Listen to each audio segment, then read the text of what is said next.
I think we're live and it's just me. So Stacy will be here shortly.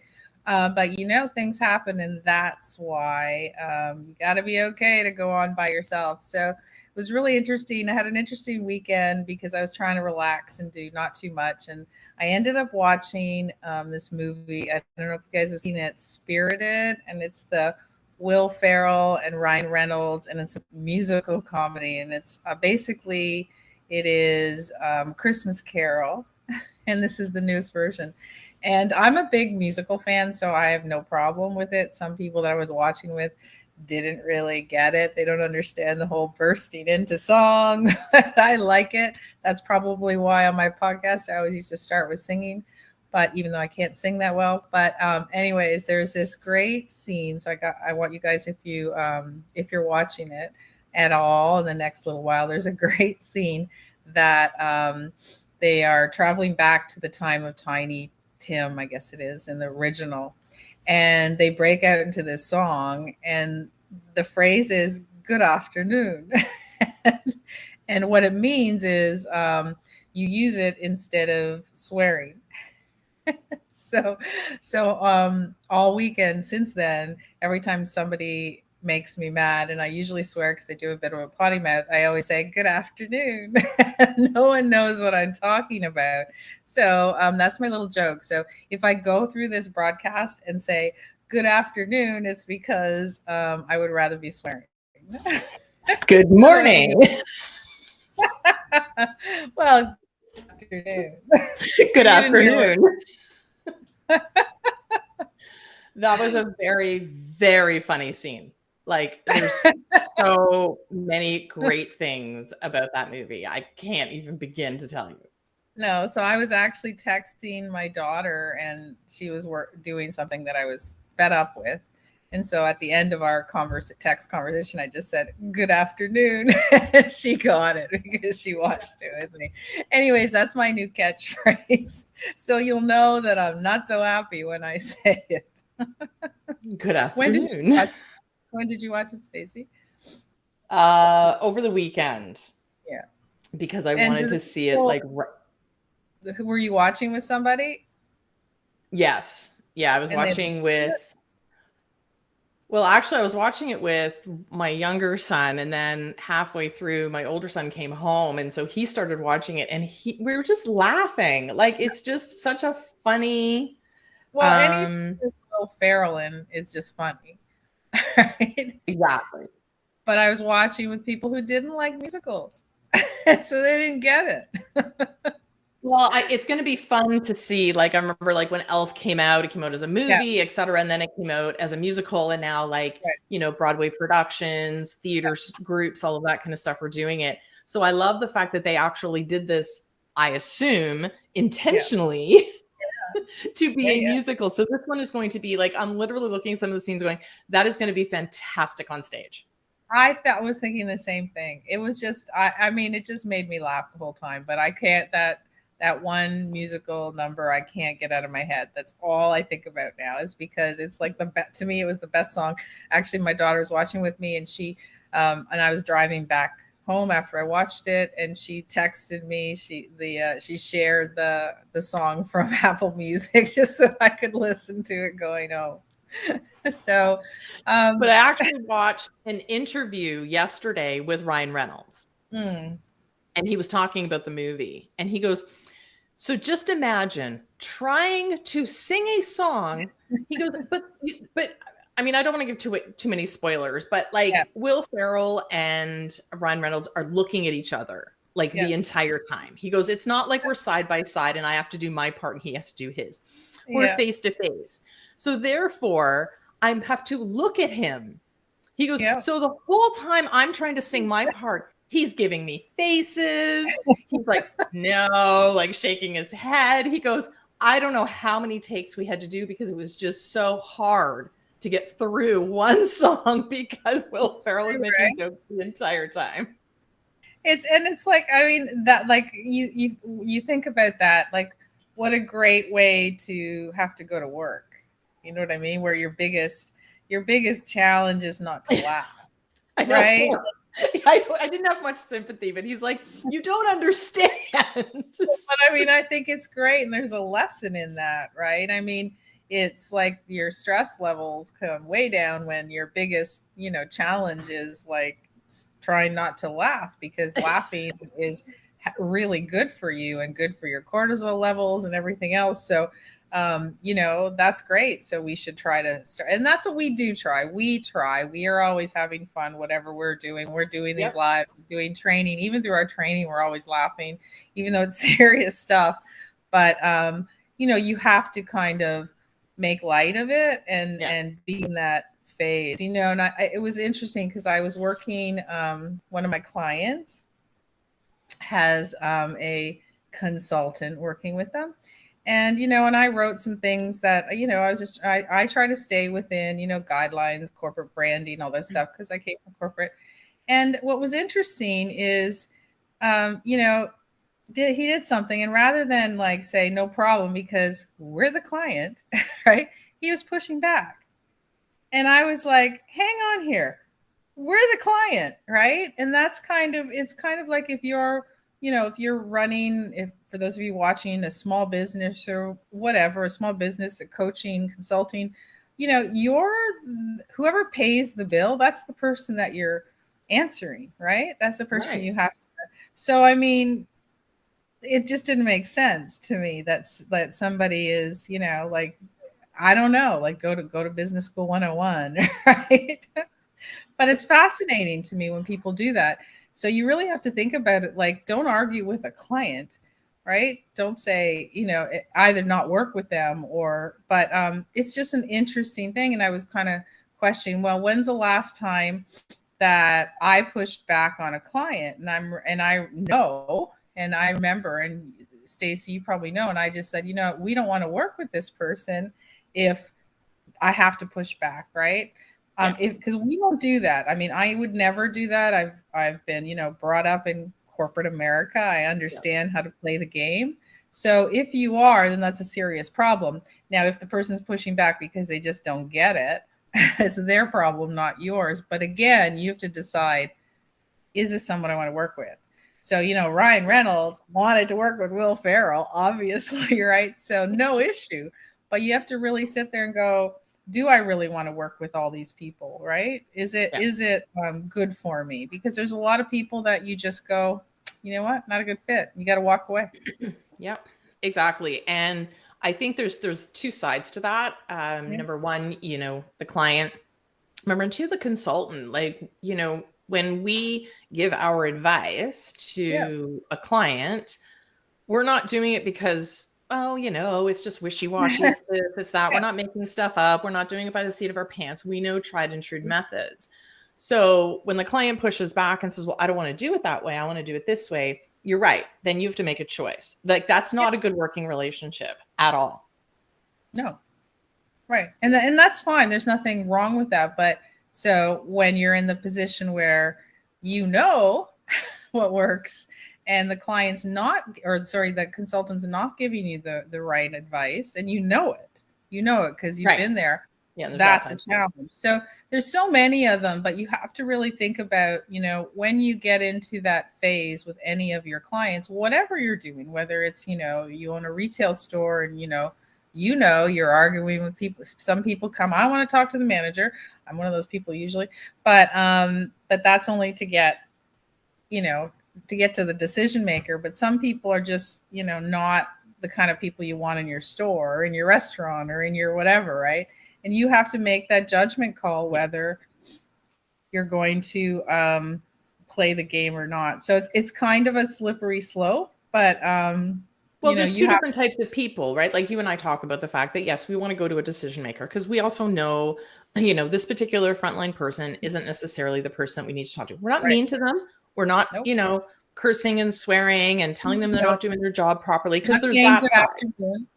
Yeah, we don't say that. Exactly. But we're not saying that, but we're trying to be respectful and say, I know that you can't go further.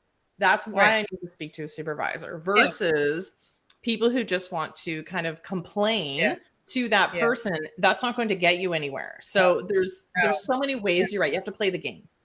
Yeah, and we always, I mean, I always say to someone, I know there's nothing you can do here, Mhm. or I know that you're required to say what you're saying. I just need to get to the next person. But I tell them, because I don't ever say, give me your supervisor for no reason. I would never say that, because Right.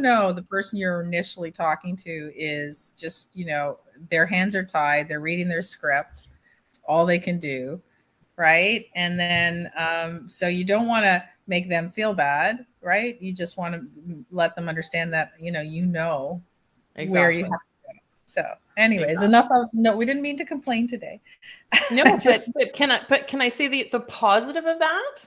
mhm. So on the positive side, sometimes clients do listen.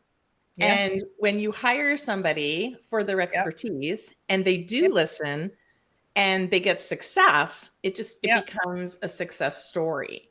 Right. So I was hired recently to help a girl launch her podcast. And so we did all the setup and everything. And I just walked her through and blah, blah, blah, blah, blah. And we did it in a way that I know works. I Right. told her literally exactly what to do. Yep. And she didn't believe me, but she did it. Yeah. And I love that because she didn't think, because I said, listen, if you do this, you will be a top 50 podcast host. You might even get to top 10, like depending on your community. And this is also power of community, because her Yeah. inner circle community really like sort of rallied around her. And I told her to use them. I told her exactly what to say to them, what they need to do, how it needs to be played out. We literally like step by step by step by step by step. And she launched into, I think it was 168 at the beginning of the day. And at the end of the day, she was number 13 That's great. on the iTunes charts. So she was so like, I guess that's the faith, right? Like she knew I knew what I was talking about. She knew I Right. knew how to do it. She didn't necessarily believe it could happen for her, so she wasn't Right. super confident going forward in it, but she did it. She goes, But I'm that going the to put key all of is, my faith in it. I did it, and she saw the results that well, I knew she would there's get. And two that, things there's two things that have to happen there. One is you knew exactly what you were doing, and she was having the faith that you could, and that those two things have to come together at the same exactly. time, because everything we do when we're training our people in our mastermind and our network, everything we do, we only give you what works, and we give you our step by step because it's worked for us, right? I know it So works. so Yeah. there's people that have followed us on stuff, no problem, they get it done, and then because they have the faith, Yeah. right? But you Yeah, but have they're to, also that's willing to do the work. Like right. it's a two-way street. So we put in the So work to make sure that everything is there, everything is set for you. You know, the strategies, the technical, everything is there. But there's also the other side where the client has to do their work as well. And when right. those two things come together and you trust and believe and it can Yeah. happen and you do the work and you do it in the right steps, in the right order, in the right way, But success. here's a challenge. The consultant, the person, the producer, whoever's doing it, has to know what they're doing. And a Right. lot of people, and as we know, because a lot of people come to us after they've worked with other coaches, consultants, and stuff. They come to us and they're like, "We've tried all that, but it didn't work." And we're always like, "Well, let's see what you did." And what they were told was not exactly optimal, and that's why they did the work, but it Yep. wasn't the right work. That's the So problem. you have to really, when you're working with somebody, ask them, well, have you done this before? Have you done anything successful? What have you launched, or what have you started, or whatever it is that you're working on, make sure the people that you are going to for advice have actually done it, because it is really we've seen people that are giving advice that have no idea what they're doing and charging a lot of money. And Yep. we're sitting back and you feel bad for their clients, right? You feel bad because they're not going to go anywhere, but you can't just barge in and say, "Oh, pick me, I know what I'm doing." So we're not going to go there, but it's really hard. And I Yeah. think that's part of the part of the challenge. And that's, most of our people that come to us after they've done, courses or training or coaching with other people, and they realize they didn't get anywhere. right? Because they do busy work. Like they feel like they're doing something. They feel like they're producing because they're doing busy work. So they're, they've got a lot of tasks that they need to complete, and they have a lot of things, and they're very busy. Like, oh, I can't do all of this other stuff because I've got this whole list of things that I need to do. So it appears as though you're going to move forward. Yeah.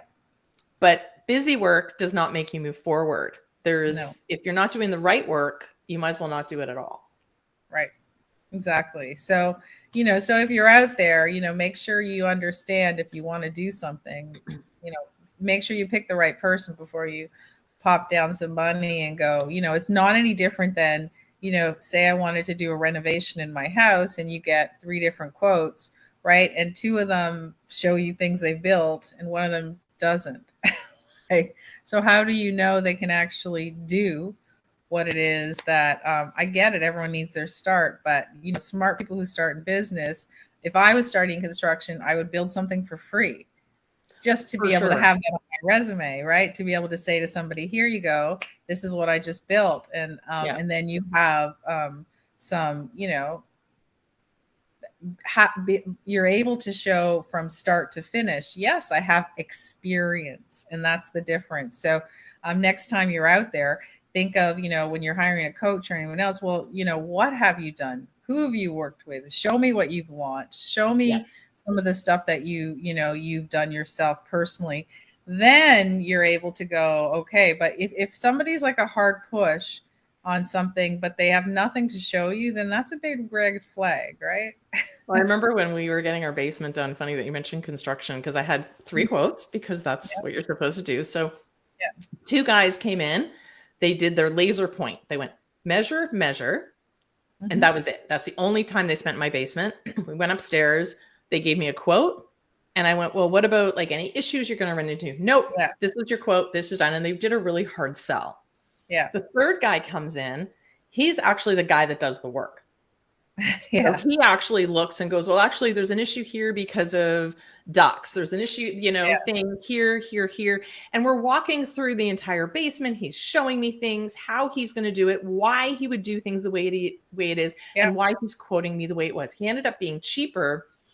But I knew what to expect, and I knew how he was going to work, eyes wide open, and ended up being a great job.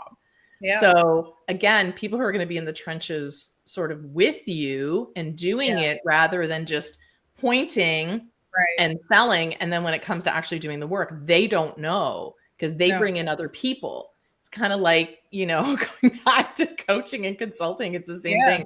A lot of people will sell you on that laser point, I can get you from here to here. But then when you actually sign on, either they've got somebody else who's going to be doing it, or they don't actually know how it is going to be done.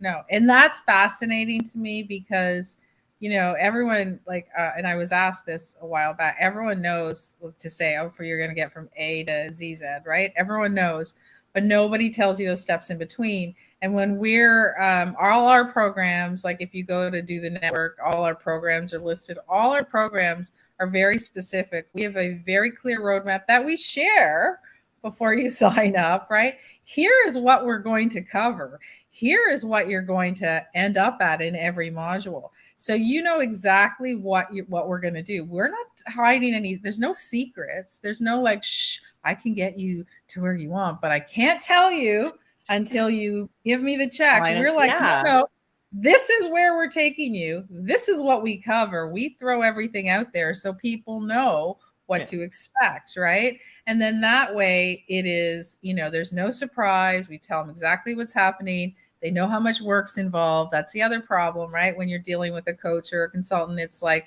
they don't tell you how much work you have to do, right? You think oh, I'm going to hire a consultant or a coach and they're going to do the work for me. No, that's not what happens.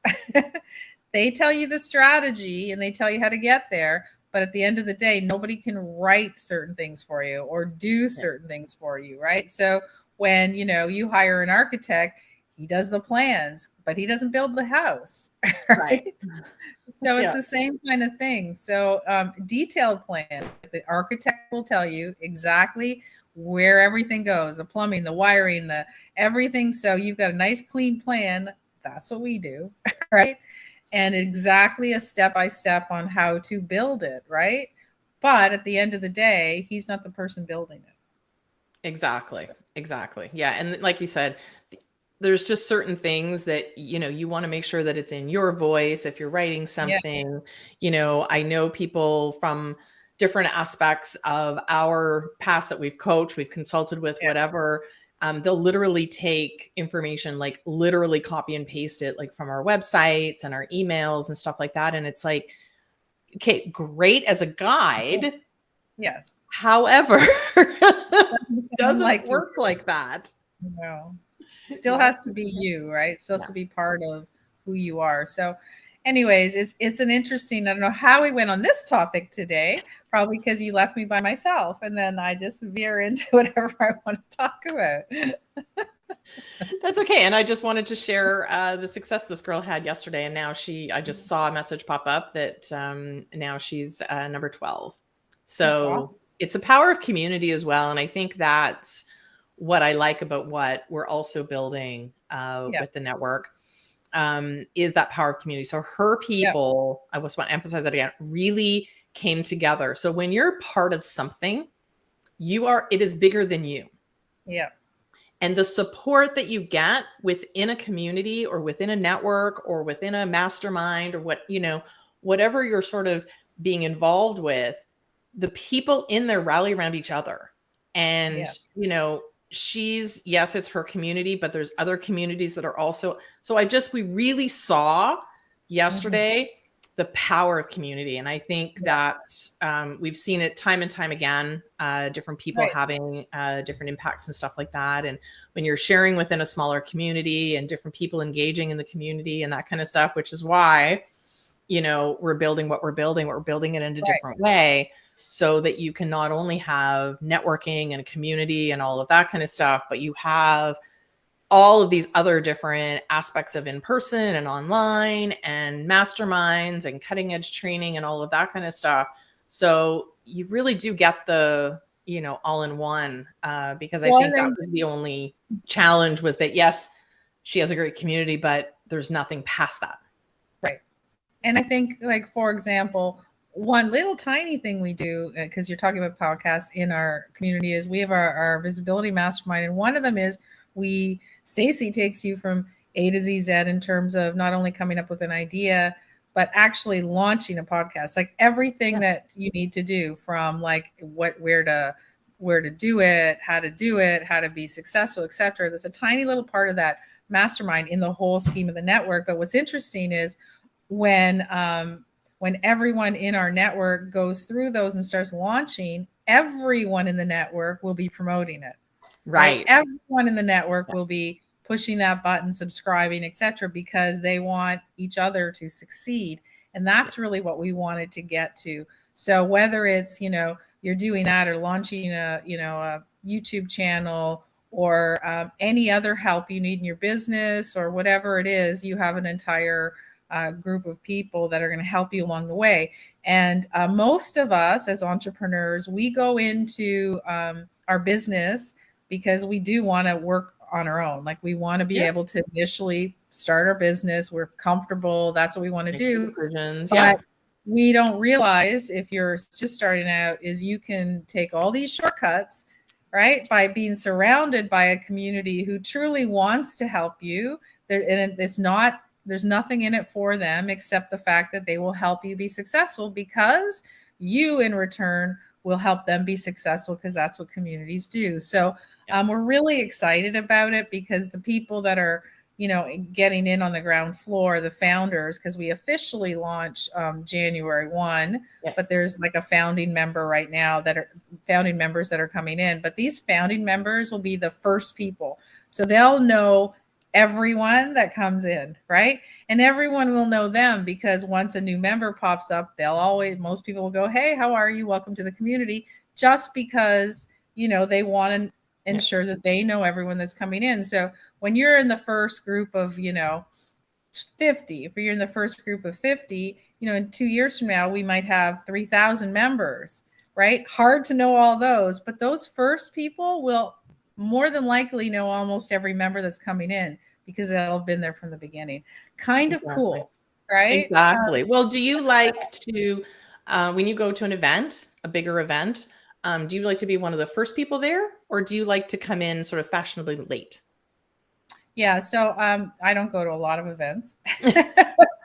Not to I usually speak at events, but when I'm as a speaker, so I'm going to put it as a different angle. As a Yep. speaker, I like to be there first because I like to find out, uh-oh, did my picture just die on you? Yeah, your picture just died. So as a speaker, and then your picture went away. So I thought that was very ironic.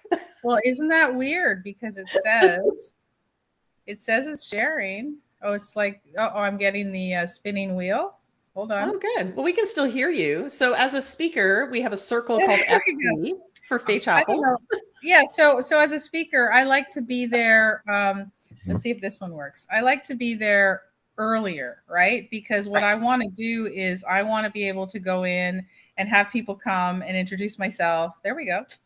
And everyone knows me, right? So everyone Right. knows me, and there's just every before any and the other piece too is I'm going to do a little thing for you guys. The other piece too is you don't have to be the speaker. Anyone who goes there, if you go there early and you get to meet everyone, the other thing you get to do is make people comfortable. Right. People who are not comfortable walking in, they might be on their own, they're a little intimidated, right?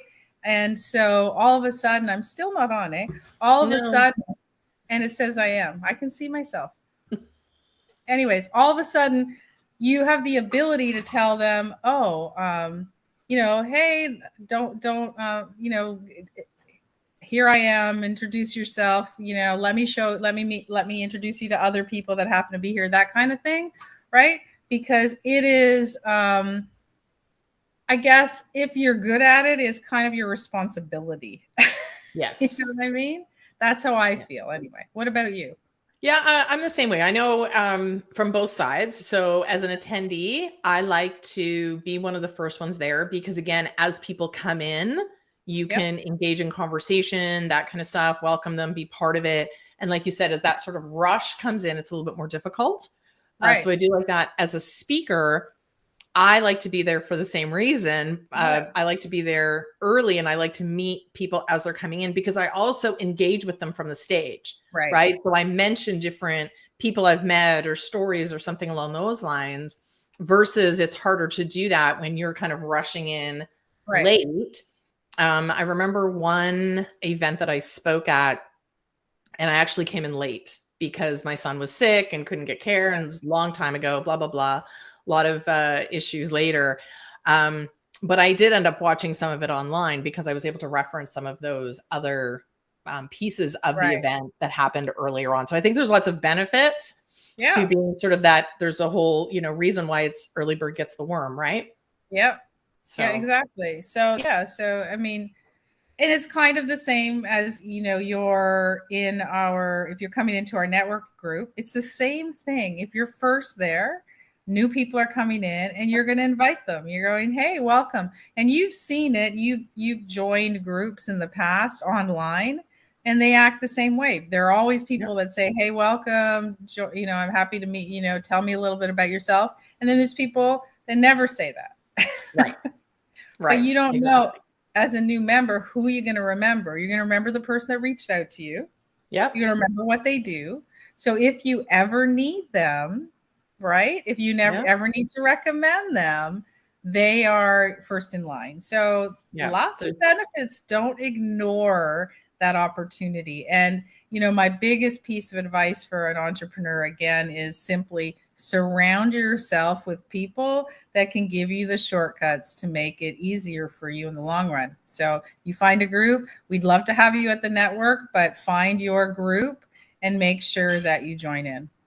Absolutely. Okay. On that note, do the network.com if you want to check it out. Be an early bird that gets the worm. And I look really pretty in my little circle.